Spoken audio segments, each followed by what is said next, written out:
Cette guerre a commencé pour des raisons obscures. Georges, t'as fini la dernière danette? Et depuis, les morts s'enchaînent. Non mais comment j'aurais pu le savoir? Et maintenant, ils sont revenus.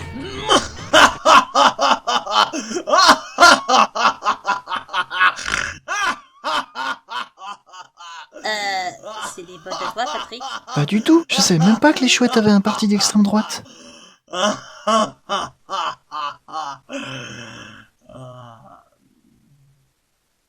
Chanel, tu les hantes!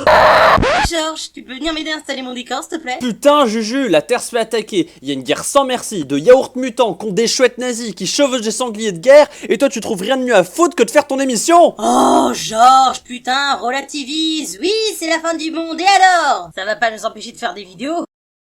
Allez, ok.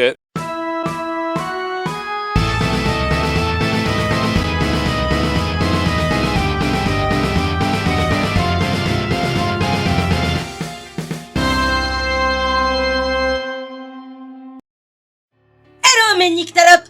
C'est moi, Juju the Bat. Ah, la guerre. De nos jours, elle éclate de partout. Que ce soit dans nos médias, dans nos télés, dans nos films, dans nos BD, ou encore dans nos pizzas. Ça inquiète beaucoup les parents. Bah je les comprends, la guerre, ça ne sert à rien, et ça rend bête et méchant. Oh, Patrick, t'es vraiment un salipi. Il a raison pourtant. À cause de la guerre, beaucoup d'enfants sont privés d'éducation, et c'est pas demain la veille qu'avec Call of Duty on va pouvoir passer un BTS de médecine. Bonjour monsieur! Bonjour monsieur, que puis-je? Oui bah voilà, j'ai laissé mon enfant jouer à Battlefield et regarder Full Metal Jacket, il faut sauver le soldat Ryan, ainsi qu'Apocalypse No, et il a raté son bac S. Je suis fort déçu. Oh, ça c'est surprenant. Et donc, que comptez-vous faire? Eh bien, je vais vous casser la gueule, mon bon ami. Non! Non! Non! Non! Mais sachez-le, ces films de guerre ne vont pas rendre vos enfants aussi cons que ça. Du moins, ça ne pourra jamais les rendre aussi cons que le film que je vais vous montrer. Ah là là, la belle époque des années 70-80. C'était la manie de la copie du blockbuster, mais en 10 fois plus merdique. Tiens, Rocky, ça a marché!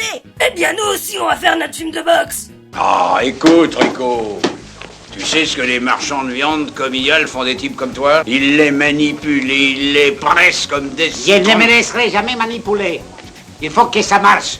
C'est peut-être une chance.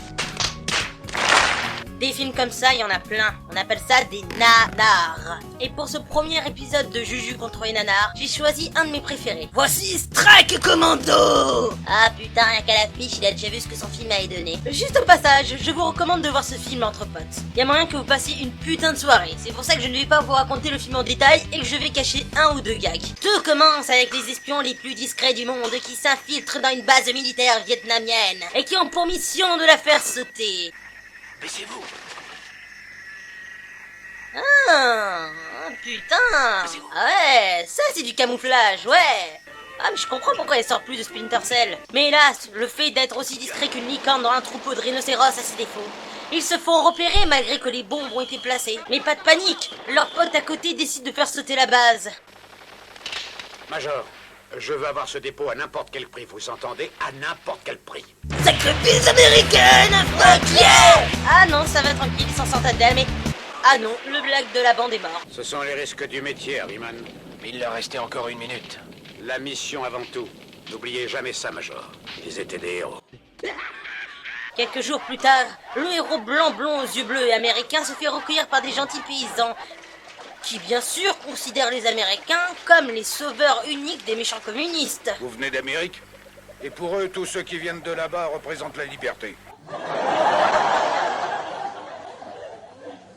N'ont pas été épargnés dans le coin. Tous les jours, les Viet Cong faisaient un raid sur le village. Ils violaient les femmes et tuaient les hommes. Mais violaient les hommes. Mais tuaient les femmes et violaient et tuaient les Viet Cong. Et puis ensuite, les Russes ont débarqué ici.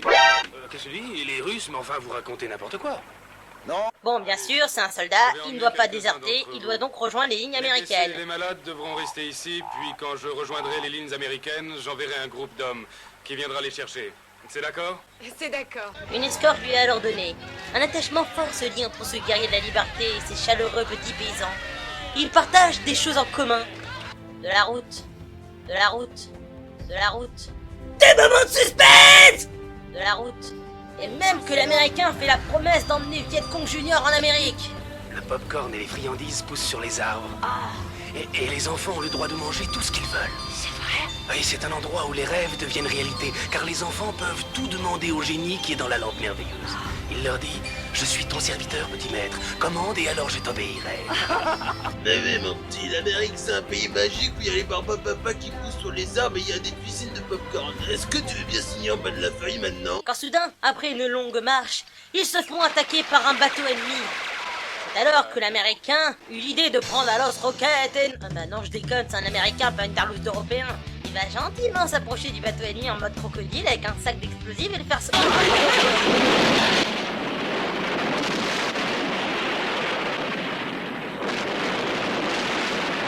C'est quoi ton problème, gars? T'envoies juste une grenade, le bateau il explose, et non, toi tu veux tout mettre, comme ça. Vous appelez ça un danger public? Moi j'appelle ça un héros. L'Amérique. Nous n'avons pas fini de recruter les Bac-5. Mais hélas, la jungle est envahie par l'ennemi. Le héros ordonne alors à sa troupe qui était censée le protéger de retourner au village pour qu'il puisse les protéger. Ah, c'est logique. Tiens d'ailleurs, parlant de guerre, il est où Papy Tortue? Il est retourné sur le front.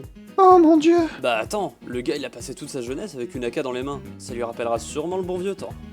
Je te couvre, XX-8, Dark Killer 54-8XX.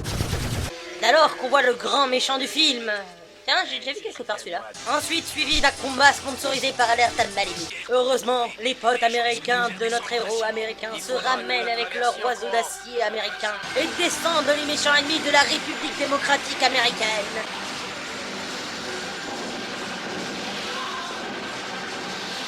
Une fois rentré à sa base, il prévient que les Russes aident les Viet Cong.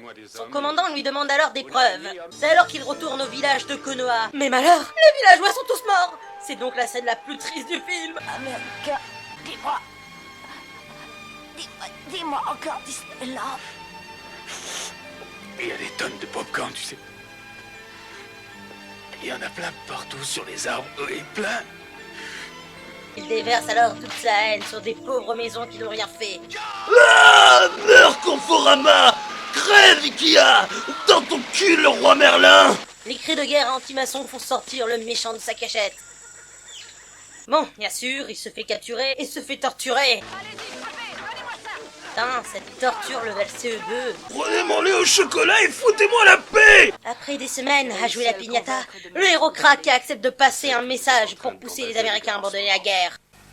Et c'est pourquoi je vous dis qu'il ne faut pas abandonner la lutte. Il faut se battre encore et encore. Nous allons montrer à ces ordures qui on est.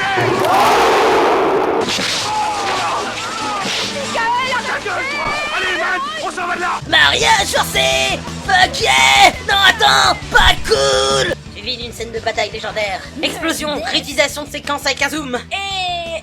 attache la nana en plein milieu de la route. Pourquoi tu l'as capturée alors? John Cena!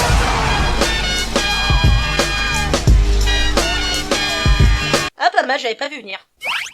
Après une longue fuite, la jeune nana met en garde le héros américain que Soda Popensky est l'homme le plus fort du monde. C'est alors que l'oiseau de fer américain revient chercher son meilleur soldat, mais... Allez-y, tirez. Je vous demande pardon. J'ai dit de tirer.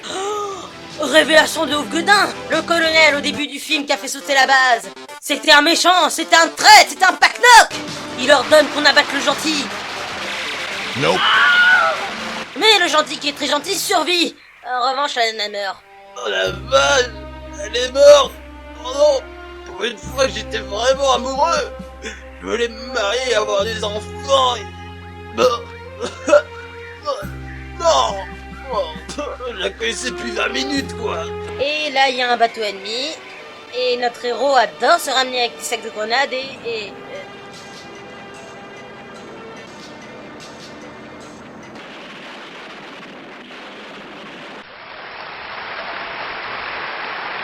Notre héros doit rentrer à la base pour battre son méchant colonel et...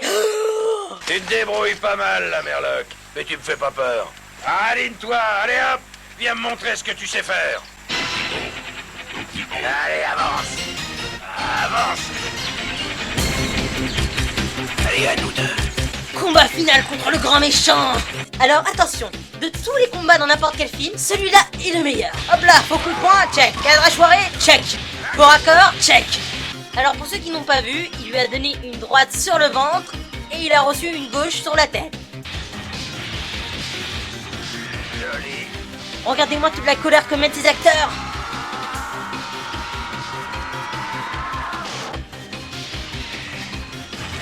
Allez, héros! Est-ce que tu te souviens de ce petit village? Celui où habitait un gamin appelé Lao. Et c'était vraiment un gentil gosse. C'est pour cette raison que je l'ai tué en dernier.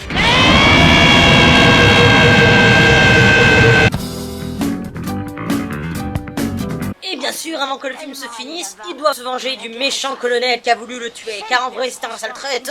Bon, je vais abréger la fin. Alors, ça répond, on voit que c'est bien un mannequin. Et ensuite, c'est la fin du film avec le plus beau plan de tout. On se retrouve. C'est quoi cette façon d'agresser? Mais putain, le gars est passé par là par hasard ou quoi? C'est un dresseur de Pokémon? Allez, classe américaine. Encore une fois, je vous conseille de regarder ce film. C'était mal joué, mal monté, et on ne sait jamais si on regarde une parodie ou un vrai film. Mais c'est tout ça la magie du nanar. Juju, la guerre est finie! Ah sérieux? Et qui a gagné?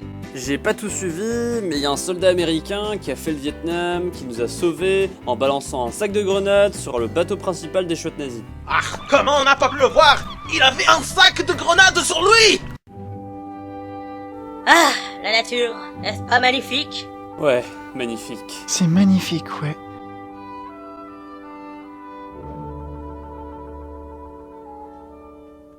Ouais non, c'est chiant. Un max. D'ordinaire, je trouve ça beau, mais là, je trouve ça moche. Hé les jeunes, je suis rentré! Papy Tortue! Alors, c'était comment la guerre? Oh bah c'était pareil! On a tué des soldats ennemis et des innocents. On a pillé leur maison, kidnappé les jeunes filles pour au final se marier avec elles et former un couple malheureux de vieux cons qui regardent France 3. Allez, qui veut une omelette? Ah moi! Oh, j'en veux bien. Mais attendez, moi je suis vegan.